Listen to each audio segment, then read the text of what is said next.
whether you process emotions or not, whether you're aware of your emotions or not, they affect you.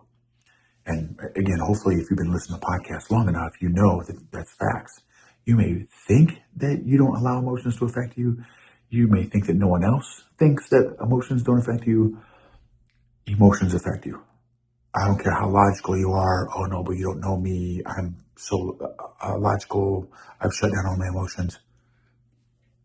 100% of the people that I've ever met that have said that is emotional and allows emotions to affect them. They just aren't aware of it and they don't admit it. Welcome to the EQ Gangster podcast, where you will learn practical tools to grow your mental and emotional health and intelligence to be the best version of yourself, both at work and at home. It is real, raw, and transformational. The journey of emotional growth isn't easy, but it's worth it. I believe in you.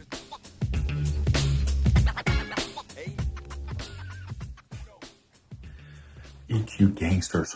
So this episode is going to be, what is the effect of other people's emotional states on you?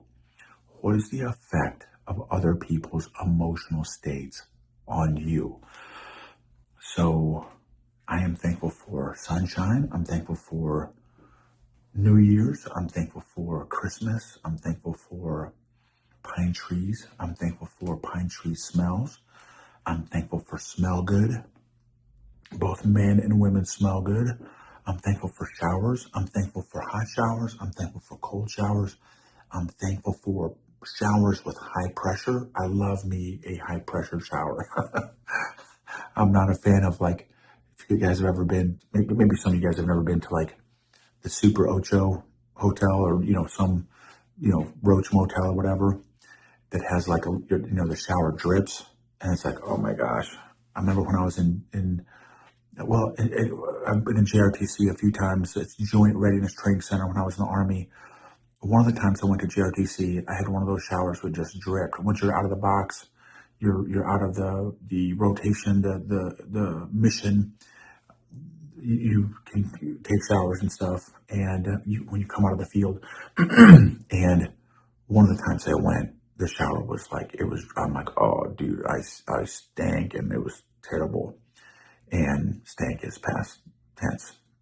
It could have been stunk, but it stank. And so the showers were just, it dripped. But then the other time I went to GRTC, it was beautiful. It was awesome. Not quite pressure washer level, but it was enough to where you could feel you're having a good shower. So I'm grateful for showers. So again, this episode is how do others' emotions affect you? So working with a leader right now a few leaders right now who have had some significant emotional events due to interacting with and having some personal experiences with very low EQ people that are in their ecosystem, in their social ecosystem, and both business and personal. And then I've got another friend who gets spun up very, very easily over just about anything. And I think, man, that must be so exhausting to allow big things, little things to send you off the Richter scale emotionally. Because I know for me, the more emotional I get, there's a physical tax that you got to pay when you process emotions. And not that that's a bad thing. It's just something you got to be aware of. There's an actual physical tax, like you processing, whether you process emotions or not, whether you're aware of your emotions or not, they affect you. And again, hopefully, if you've been listening to podcasts long enough, you know that that's facts. You may think that you don't allow emotions to affect you. You may think that no one else thinks that emotions don't affect you. Emotions affect you. I don't care how logical you are. Oh no, but you don't know me. I'm so logical. I've shut down all my emotions. 100% of the people that I've ever met that have said that is emotional and allows emotions to affect them. They just aren't aware of it and they don't admit it, which is again a function of low EQ. It's a lack of self-awareness and pride. And so the goal is, and again, that was me. Like I'm saying all this because that was me. So much so that if someone came up to me at an emotional 10 for any reason, their cat got ran over, they wanted their house painted green and they ended up painting it blue, or they're got an fender bender, or they forgot to buy eggs at the grocery store, or like it didn't matter. If there was anybody who came up to me at an emotional 10, I would immediately go to emotional 10. My nervous system recognized there was an emotional threat because they were at an elevated emotional state, and my nervous system automatically reacted to their nervous system. And what I feel like jujitsu, and obviously working on EQ for over a decade now, has taught me how to regulate my nervous system. There's lots of ways to do it. Great breathing exercises, walking, jumping jacks, push-ups, dancing, going out in the sun, taking your shoes off and putting your toes in the grass, putting your toes in the sand, getting some fresh air, writing down, journaling, writing down your emotions, your thoughts, your feelings. So there's lots of ways to self-regulate. Listening to music, listening to the right type of music. Some music can elevate your emotions. Some music can calm your emotions down. And jujitsu is a physical way to really work on your emotional state and controlling your nervous system and retraining your nervous system. Because initially we call it the white belt spaz. When you roll with a white belt, most white belts, their fight response kicks in, fight, flight, freeze, fawn response kicks in, which is their fight because we're fighting. And they can't regulate their nervous system because their nervous system is in a panic state.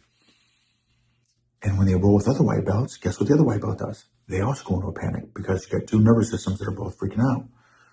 When you roll with an upper belt who's been rolling a while, hopefully at blue belt, they've learned to calm down, not always. More than likely, probably 98% at purple belt, obviously brown belt, black belt, their nervous system is very well regulated.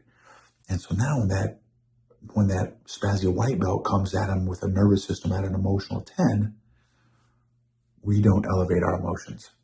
Because when you have a degree of technique and training, if I went to a 10 with a white belt, I could hurt that white belt because I have technique also. And it'd be like using a loaded weapon with no control of that loaded weapon. That's what having an unregulated nervous system, having no control over your emotions. So that's something to chew on. And so because I've rolled so much, I've been rolling for 8 years. I've had hundreds and hundreds and hundreds of, in fact, no, thousands at this point. I think I've done the math. Excuse me, where I've done quite a few rolls. I have trained my nervous system that regardless of the emotional state of the person I'm talking to, I've learned to better control and manage my own nervous system. So that now, if I've got a lot of experience. I spilled coffee the other day. When I was walking, I got coffee at the coffee thing and I was walking and I spilled coffee. I'm like, oh, okay, cool. I kept walking. Like it didn't bother me. I kept my backpack kept falling over because I hadn't zipped it yet. All of my stuff kept falling out. Every time I pick it up, it'd fall back over, more stuff would fall out. I'm like, oh, I just need to zip the top. Didn't affect me at all. No drama. My gas tank was low and I kept forgetting to go to the gas station. I'm like, okay, well, I either need to go to the gas station or I'm going to be walking. And so I went to the gas station. Like, you can tell the size of a man by the size of the things that make them angry. You can tell the size of a man and woman by the size of the things that make them angry or emotional. So do an audit. What gets you emotional? What gets you spun up? How much awareness do you have, and how much control do you have over your emotions to not you can't control the emotions that are coming in, but you can control how you respond to those emotions. How well and then how comfortable are you at doing emotional jujitsu with those unpleasant, uncomfortable emotions? And how can you get more comfortable at that? Because most people are not working on their EQ. So how can you become more emotionally stable, emotionally consistent, emotionally predictable, which as you work on your EQ and get healthier emotionally, have better emotional fitness, the goal should be that you have increased emotional capacity, increased emotional agility, increased emotional bandwidth, which falls under capacity. And that when you're surrounded by or work with, or even potentially your family, people that have low EQ, they don't control or regulate or affect or impact your emotional state. When that emotional spazzy white belt comes up at you, you can stay calm because you've been working on this, but you need reps. You need to be intentional at working on this. So anyway, that's just something to throw out at you. So do an assessment. How emotionally predictable, how emotionally stable are you? Number one, how emotionally predictable, how emotionally stable are you when you get or receive emotional stimulus, i.e. a low EQ person, a conflict situation, an uncomfortable conversation, hiring or firing somebody, performance reviews with somebody that needs to dial in their performance. And then how long does it take you to get back to an emotional balanced state if or when you do get emotionally elevated? Does it take you 5 minutes to regulate your emotional state? Does it take 5 hours? Does it take a day? Does it take a week? Does it take a month? Again, I've been all of those, and thankfully, I am getting a lot better at regulating my emotions. So, let's work on improving our emotional agility, emotional capacity, emotional awareness, emotional regulation, so that we can create more. Number one, so that we don't allow the people around us to dictate our emotional state, and we can become safer emotionally for others, and we can bring an emotional calmness, an emotional peace to potentially VUCA environments, volatile, uncertain, complex, chaotic, and ambiguous environments. Hope this helps.